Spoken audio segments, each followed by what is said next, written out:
Арма құрметті көрермен, менің Қазақстаным біздің өмірімізде және айналамызда болып жатқан оқиғалар туралы сөз етеді. Қазақстандық мәдениет, әдебиет, өнер, елімізді мекен ететін халықтар мен ұлыстардың тұрмыс-тіршілігі, салт дәстүрі, қоғамдық саяси өмірі туралы баяндайды. Бағдарламадан алдағы жарты сағатта көретіндеріңіз. Білім парасатқа бастар жол дейді. Алматы қаласындағы ватандаш Қырым татарлары этно-мәдени бірлестігінің мүшесі Ваид Аблинанов. Білім өлшеусіз күш дейді. Армян этно-мәдени бірлестігінің мүшесі Лерник Тигранян. Өмір өлең республикалық Корей музыкалық комедия театрының әртісі Станислав Ли жайлы бір үзік сыр. Желтоқсан еліміз үшін мерекеге толы ерекше ай. Тұңғыш президент күні, тәуелсіздік мерекесі. Күллі жұрт асыға күтетін жаңа жыл. Біз сіздерді осы мерекелердің бәрімен шын жүректен құттықтаймыз. Жыл соңында бәріміз өткен күндерге шолу жасаймыз. Бір-бірімізге жақсы тілектер айтамыз. Бұл жолғы әңгіме еліміздің ең үлкен байлығы қазақстандықтар туралы. Сөз тәуелсіз Қазақстанның түрлі ұлт өкілінен шыққан бірнеше жас жігіті жайлы.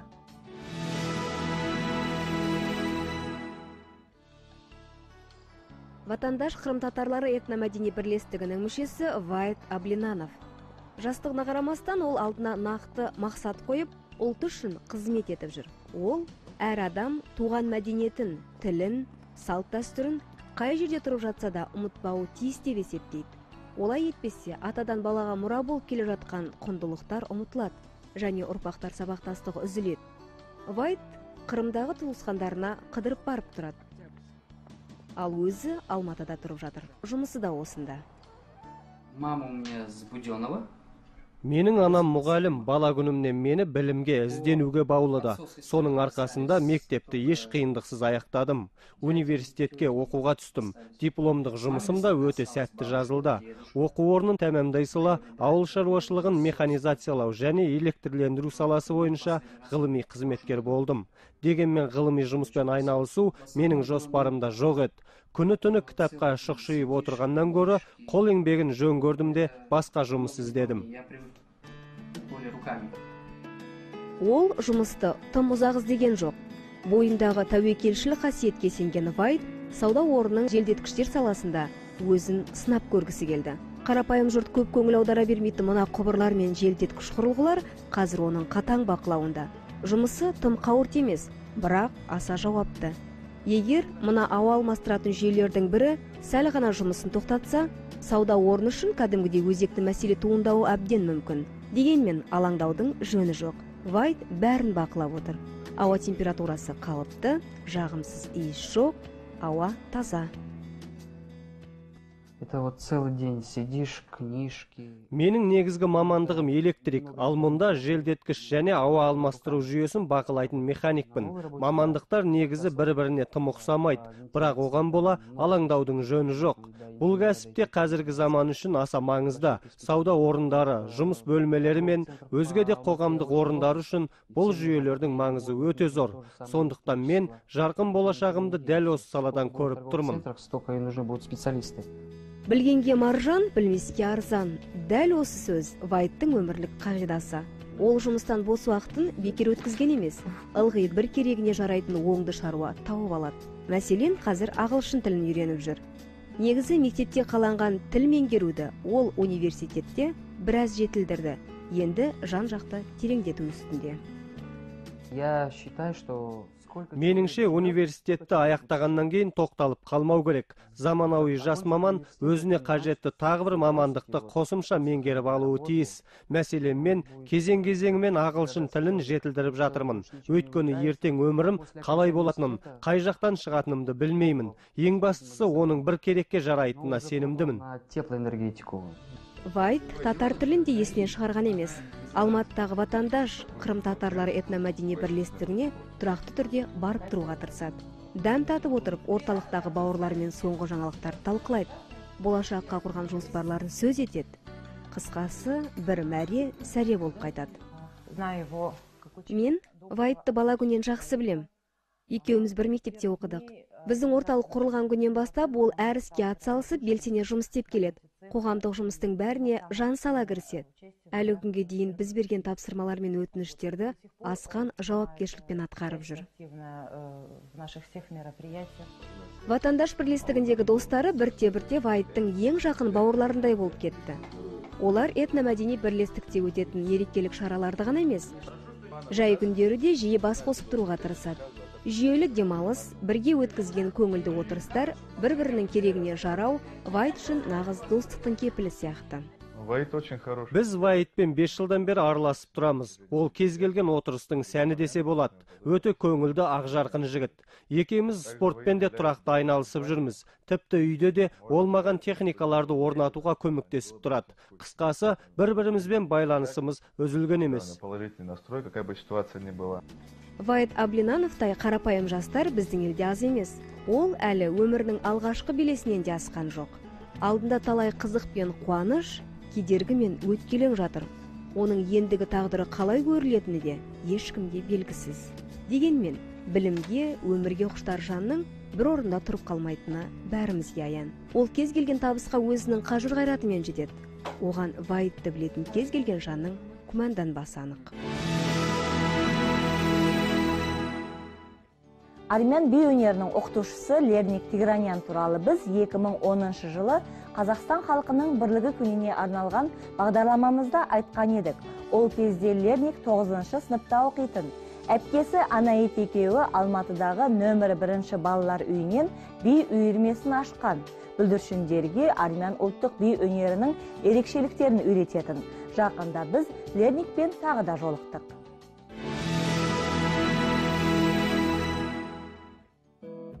Біздің осыдан 3,5 жыл бұрынғы алғашқы кездесуімізде Лерник Тигранян сынақ тапсыруға дайындалып жүреді. Әсіресе физикадан біраз қиналып, өз сөзімен айтқанда осы пәнге тісі батпай-ақ қойған. Ол қолма-қол ұрыс үйірмесінде күшін шыңдап, тіпті қалалық бәсекеде 1-ші орын алды. Балалар үйінде сәбилерге армян биін үйретті. Бір сөзбен айтқанда 15 жастағы балғын қарапайым өмірін бір тәртіпке бағындыра білді. Алдына зор мақсат қойды. Уақытын босқа өткізбей, әр минутты тиімді пайдаланатын. Жас жігіт арада біраз жылдар өтсе де өзгере қоймапты. Хореографияны ол жайдан жай таңдай салған жоқ. Лерниктің отбасында барлығы дерлік ән айтып би билейді. Дегенмен, олардың бірде-бірі уақыт өте келе, би бұл баланы бір жола баурап алады деп ойламапты. Негізі бұл өнерге Лерник кішкене күннен әуес болған. Жастан енді асқанда үлкен бишілерге қарап, ең күрделі би қозғалыстарын қайталайды екен. 5 жасында оны ата-анасы кәсіби би ұжымына тапсырады. Міне, сол кезден бастап армян ұлттық биі Лерник Тигранян өмірінің маңызды бір бөлшегіне айналып кетті.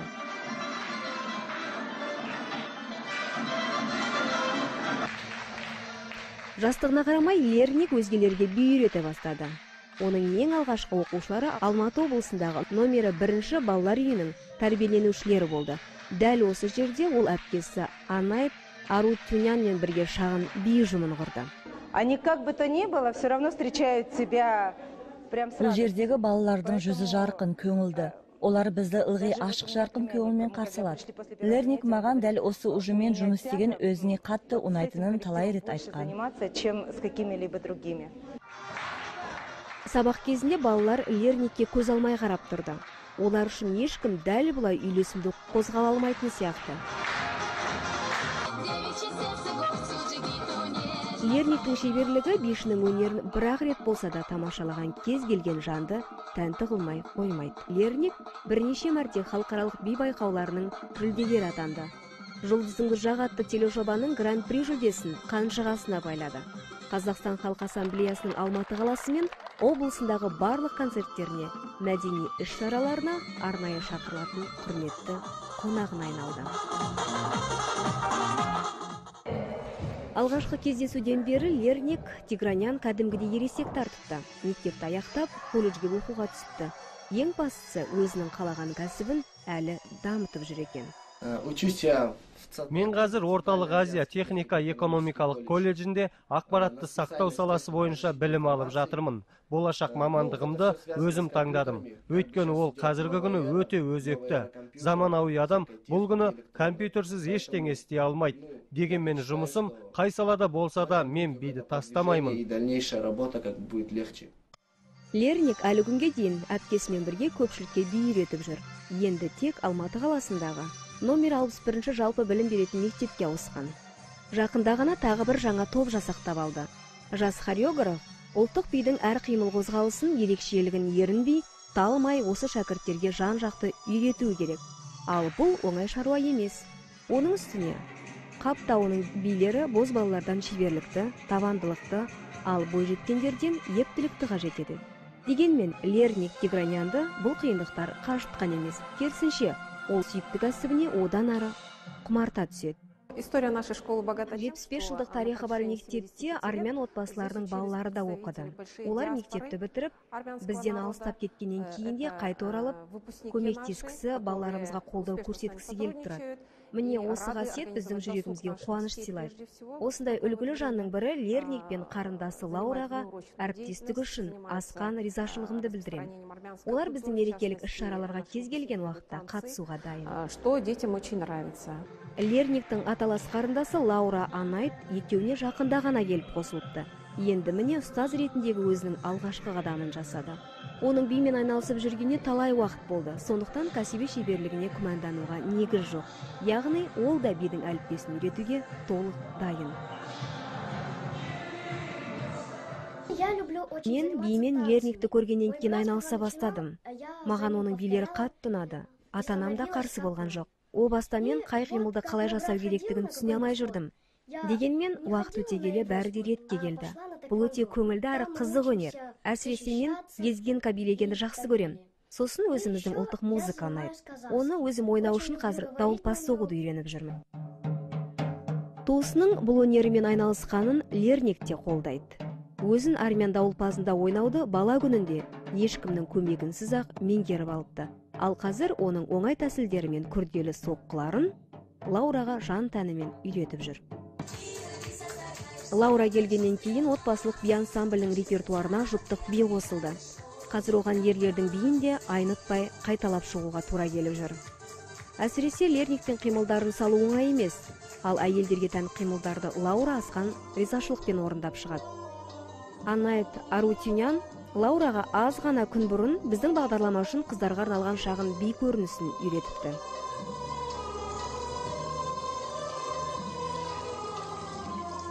Лаура қазір онда.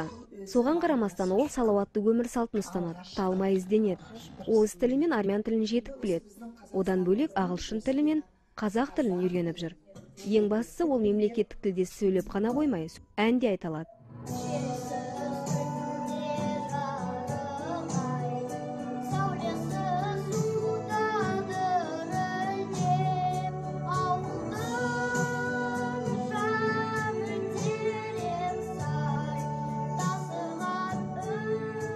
Шутова Лаура мен 3 жылдан бері танимын.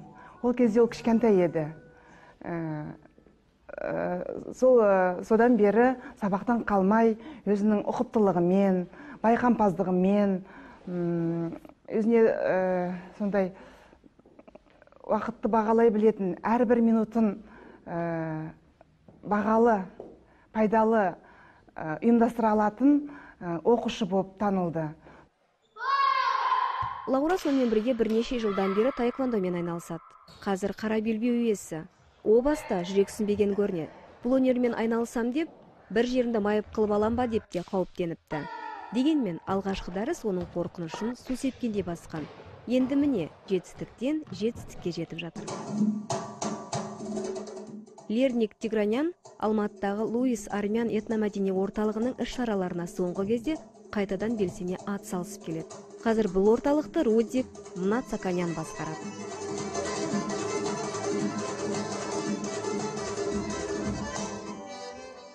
на самом деле я Лерника знаю. Негізі мен Лерникті кішкене күннен, яғни ол алғаш билей бастаған кезден білем. Ол тіл алғыш, жақсы бала болатын. Ең бастысы армиян биін өте шебер билейтін. Лерник бізбен бірге қайтадан жұмыс істеп жүргеніне ризамын. Енді ол біздің халықтың би өнерін жаңғыртуға аянбай үлес қосады деп сенем. Какой-то период.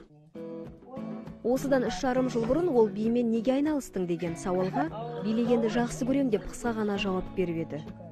Қазір ол сауалға толығырақ жауап беретін болыпты. Өйткені ой өрісі дамығаны байқалады. Ну, я хочу донести до тех людей, которые... Мен үшін ұлттық мәдениетке және өзге этностардың мәдениетіне құрметпен қарайтын кез келген жанға би үйрету маңызды. Өйткені өзіңнің де, өзгенің де ұлттық құндылықтарын бағалау керек. Туған халқыңның немесе сен тұрып жатқан елдің музыкасын, биін, салт дәстүрін білуге, үйренуге талаптану қажет. Сонда ғана сен халқыңды тани бастайсың. Би мен үшін осыны түсінуге бастайтын төте жол. Почему бы и нет?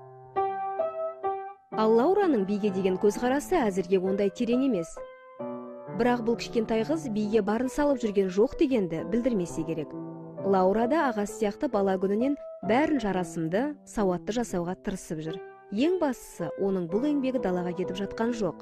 Бір кезде Лерне қиын қозғалыстарды қалай меңгерсе, бұл күнде ол да дәл солай бәрін сәтімен үйреніп жатыр. Республикалық Корей музыкалық комедия театрының әртісі Станислав Ли ән айтқанды жақсы көреді. Тіпті соған бар уақытын арнайды десе де болады.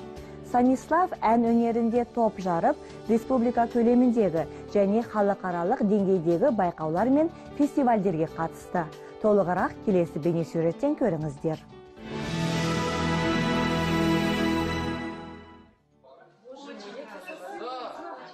Станислав Ли қол жеткізген барлық табыстары үшін ұстазына риза. Лилия Кан оған алғашқы болып вокалдан дәріс беріпті. Сол кезде бозбалаға бойыңда талантың бар, тек оны ұштай білу керек деген еді. Бұл күнде Чайковский атындағы Мәскеу консерваториясын тамамдаған Станислав осы сөзді жадынан еш шығарған емес. Для меня Музыка бұл күнде менің кәсібім ғана емес, өмірімнің бір бөлшегі. Мен тіпті көлікте де, жұмыста да, үйде де ән салып жүрем. Әнге деген құштарлығым бала күнімнен оянды. Негізі техникалық немесе экономикалық кез келген мамандықта игере алатын едім. Бірақ мен шығармашылықпен айналысқанды жөн көрдім. Мәскеуден мұғалімдік дипломмен келдім. Енді өзім де балаларды музыкаға баулай алам. Тек ол болашақтың ісі. Станиславтың музыкаға деген бейімі мектепте бірізге түсті. Бастауыш сыныптың өзінде мектептің барлық концерттеріне қатысып жүрді. Өзге қатарластарына қарағанда ол сахнада өзін судағы балықтай еркін сезінетін. Ал жоғарғы сыныпқа көшкенде жұлдызы тіпті жарқырады. Әсіресе Станислав, Сергей, Филипп сынды болашақ артистердің жақындары мен достарына арнаған Тринидад близкие люди атты әндері аз ғана уақытта қазақстандық музыкалық ән шеруде көш бастап, үш дос бір-ақ сәтте бүкіл елге танымал жұлдыз болып шыға келді. Өкінішке қарай бұл топтың ғұмыры ұзақ болмады. Өйткені ол кезде бірінші орында сабақ тұрған еді. Станислав ылғи шығармашылық ізденісте жүреді. Ол жақында ғана өзін театр сахнасында сынап көрді. Театр әртісі болам деп алдына мақсат қойып, ұзақ дайындалды, сөздерін әбден жаттап алды. Сосын сахнаға шықты. Ол ешқашан сахна әртісі болмайтын шығар. Дегенмен, оған машықтанғанның артықшылығы болмайды деп есептейді. Оның әкесі Қазақстан өнеріне еңбегі сіңген қайраткер, белгілі режиссер және киноактер, ол да баласын мақтаныш тұтады. У нас на спектакль Біз «Хон, летящий через столетие» атты спектакльді қойған кезде әртістер жетіспеді. Мен сонда Станиславты эпизодтық екі рөлге шақырдым. Ол үмітімді толық ақтады. Кәсіби көзбен қарағанда жаман ойнаған жоқ деуге болады. Әр кейіпкерін тез меңгеріп алды. Әріптестерімнен, көрермендерден ол жайлы жақсы пікірлер естіп, қатты риза болдым. Театр әрқашан жақсы әртістерді күтеді, бірақ мен оның вокалды таңдағанын қалаймын. Взгляд, так скажем. Станислав немен айналысса да ата-анасы оны ылғи қолдап отырады. Ол сыннан қорықпай, әрқашан жоспарларын ортаға салады. Тіпті ақылға сыймайтын қисынсыз ойларын да жасырмайды. Станиславтың анасы Галина Ким Республикалық Корея музыкалық комедия театрында әртіс. Әкесі театрда бас режиссер. Екеуі де шығармашылық адам болғандықтан ұлдарының ізденісіне, түрлі көзқарасына түсіністікпен қарайды. Оған бірдеңе айтып пікірінен айныту мүмкін емес. Егер ол ән айтқысы келді ме, барып әнін айтып келеді. Оның мінезі тым ерекше. Әрі талантты, әрі жан-жақты Станиславтың ойға алған мақсаттары аз емес. Тек оның тезірек іске асуына уақыт және біраз еңбек керек. Можно задаться мечтой, поставить себе цель. Көздеген арманыңа жету үшін алдыңа зор мақсат қоя білуің керек. Бар уақытыңды соған сарп етіп, басқа мәселенің бәрін ұмытсаң, өзгеше бір жаңалық ойлап табасың. Оған жету үшін мен осы күнге дейін түрлі ойға берілдім. Енді күллі тыңдармандарымды таң қалдырғым келеді. Жақын арада оған сіздердің де көздеріңізді жеткізуге уәде беремін. Дзюдо жекпе-жектің әлемдегі ең танымал түрі. Онымен дүние жүзі бойынша 28 миллион адам айналысады екен. Әрине, ең көп дзюдошы осы күрестің отаны Жапонияда тіркелген. Қазақстанда да дзюдодан спорт шеберлері аз емес. Солардың бірі Кемаль Юсупов.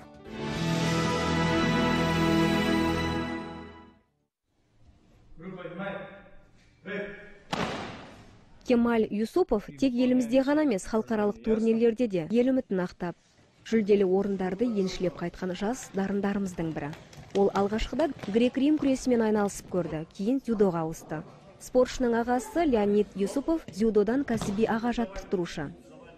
Сондықтан Кемальдің спортпен айналысуына ағасы ықпал етті. Кемаль бүгінде Алматы облысы Талғар аудандық балалар мен жасөспірімдер спорт мектебінде жаттықтырушы.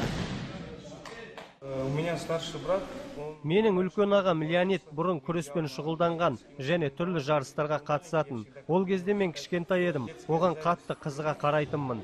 Мүмкін балалық қызығушылықта шығар, жеңімпаз болсам, биік белестерден көрінсем деп армандайтынмын, күрескім келетін. Сөйтіп оған, маған да үйретші, менің қолымнан келеді, істей аламын дедім. 6 жастағы кезім еді, ағам мені өзімен бірге спорт залына алып баратын. Ал енді білгеніңді істе деп айтатын. Баламын ғой, үлкендер не істесе соны қайталай беретінмін. Сөйтіп көп нәрселер үйрендім. Уақыт өте келе, ағам маған дзюдоның ережелерін үйрете бастады. Кемаль Алматы облысы Талғар қаласындағы Абай атындағы номері 3-ші орта мектепте 7-ші сыныпқа дейін білім алды. Кейіннен Талдықорғандағы дарынды балаларға арналған спорт мектеп-интернатында 2 жыл оқиды. Оны тамамдағаннан кейін Алматыдағы Каркен Ахмедов атындағы дарынды балаларға арналған республикалық спорт интернатында білімін жалғастырды. Онда 11-ші сыныпты бітіріп, Олимпиада резервтеріне арналған спорт колледжінде 3 жыл оқыды. Бүгінде Қазақ спорт және туризм академиясының 3-ші курс студенті. Кемаль спортпен 6 жасынан айналыса бастаған. Алдымен грек-рим күресіне қызықты. Ол кезде мен де спорттың осы түрінен жаттықтырушы едім. Талғар ауданына көшіп келгеннен кейін мен өз мамандығым бойынша дзюдодан жаттықтырушы болдым.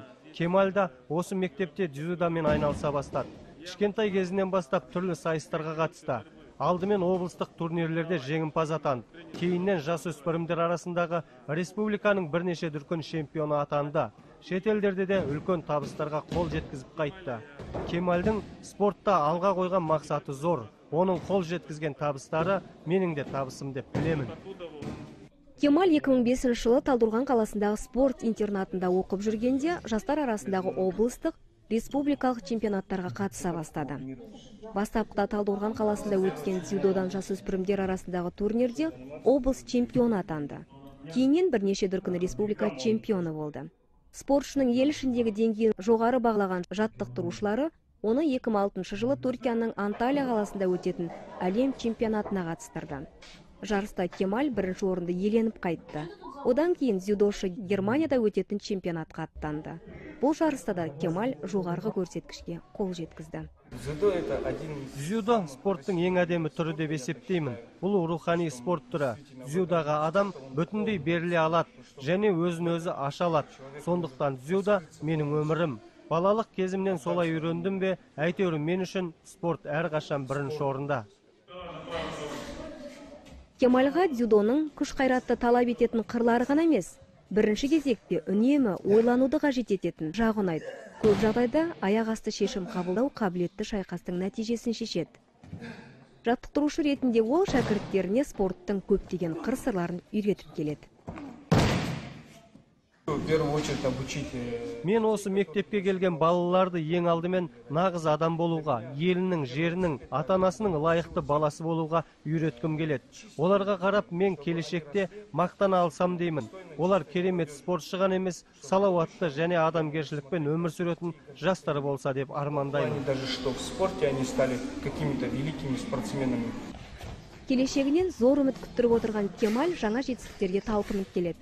Бүгінде ол самбодан 23 жасқа дейін жастар арасында өтетін Қазақстан чемпионатына үлкен дайындық үстінде. Өз тәлімгерлерінің және өзінің табандылығының арқасында жас спортшының жеңіске деген талпынысы күшті. Кез келген спортшы үшін басты меже олимпиада емес пе? Арманым ересектер арасындағы әлем чемпионатына қатысып, туған жерімнің намысын қорғау. Бүгінге дейін алған медальдарым отаныма кішкентай ғана сыйым. Алға қойған мақсатым өте көп. Сондықтан жаттығуды әлі де үдете түсуім қажет. Болашақта әлем дәрежесіндегі жарыстардан көбірек көрінсем деймін. Қабаққа сурет салу ұйғыр халқының дәстүрлі өнері. Расул Мусаев талай жылдық тарихы бар бейнелеу өнерінің осы түрімен айналысып келеді. Ол өз туындылары арқылы шығыс халықтарының мәдениетін баяндаумен бірге шығыс ертегілерімен таныстырады. Расул Мусаев бейнелеу өнерімен 14 жасында, яғни Алматы облысы Еңбекші Қазақ ауданы Челек ауылында Пустейін Бижанов атындағы орта мектепте оқып жүрген кезінен айналыса бастады. 1991-94 жылдар аралығында ауылдағы балалар мен жасөспірімдерге арналған суретшілер мектебінде білім алады. Оны тамамдағаннан кейін Алматыдағы Қазақ ұлттық педагогикалық университетінде көркем графика бөлімінде білімін жалғастырады. Бейнелеу өнерімен 14 жасымнан айналыса бастадым. Ауылдағы үйірмеге әке-шешемнің ұсынысымен барған болатынмын. Үлгілі шәкірттердің бірі ретінде ерекше көзге түскендіктен 4 жылдық өнер мектебін 3 жылда тәмамдадым. 1994 жылы жоғары оқу орнына түстім. Бірақ отбасылық жағдайға байланысты 2 жылдан кейін оқуымды тоқтатуға тура келді. Кейіннен қайта жалғастырып, 2004 жылы кескіндемеші мамандығын иеленіп шықтым. Расул оқуын бітіріп, өзі білім алған білім ордасында және Еңбекші Қазақ ауданындағы басқа да мектептерде сурет сабағынан дәріс берді. Жеке сурет үйірмесін ашып, балаларға бейнелеу өнерінің қыр-сырын да үйретті. Ол алғашында бейнелеу өнерінің тек майлы бояу түрімен айналысса, кейінгі жылдарда қабаққа сурет салуға ерекше көңіл бөлді. Расул қабақтармен 2005 жылдан бастап айналыса бастады. Менің қолыма бір күні қабақтардың ұрықтары түсті. Оны бақшада өсірдім. Сөйтіп үйде көптеген әдемі қабақтар пайда болды. Алдымен түсініксіз нәрселерді сала бастадым. 2007 жылы көрнекті суретші, қабаққа сурет салудың шебері Хашимжан Құрбановпен таныстым. Ол кісі мені шеберханасына шақырып, маған қабаққа қалай сурет салу керектігін үйретіп, өзінің көп жылдық тәжірибелерін бөлісті. Ұстазыма алғысым шексіз. Расул бүгінде ұйғыр халқы ежелден тұрмыста пайдаланып келген қарапайым қабақтың жаңа қырын ашып, безендіріп, оған шығыс халықтарының аңыздарын бейнелеумен айналысып келеді. Туындылары лирикаға, философиялық ойға негізделген. Сондай-ақ, ол тәрелкелерге қазақ және ұйғыр ұлттық өрнектерін сызады. Бейнелеу өнерінің бұл түріне шетелдіктер аса қызығушылық танытады екен. Қазақ және ұйғыр өрнектерінің өзіндік ерекшеліктері бар. Ұйғыр нақыштарында негізінен өсімдіктер, гүлдер, жеміс-жидектер көбірек бейнеленген. Ал қазақ өрнектерінде жан-жануарлар мен құстардың бейнесін кездестіреміз. Қылғалам шебері бейнелеу өнерінің кескіндеме және майлы бояу түріне де ерекше көңіл бөліп келеді. Картиналарының негізгі тақырыбы натюрморттар мен табиғат көріністері. Расул Мусаев 2009 жылдан бастап Дуня Арт заманауи өнер галереясының мүшесі, түрлі көрмелерге қатысады. Галерея ұйымдастырған түрлі шараларға да белсенді араласып келеді. Шеберлік дәрістерін өткізіп, оқушыларға білгенін үйретеді. Биыл Расул Мусаев бейнелеу өнері номинациясы бойынша Илхам тәуелсіз сыйлығының иегері атанды. Илхам сыйлығы мені ерекше шабыттандырды. Жаңа идеялар, жаңа туындылар пайда болуына себеп болды. бейнелеу өнеріне деген қызығушылығым арта түсті. Келешекте де көрермендерімді шығармаларыммен қуантамын деп ойлаймын.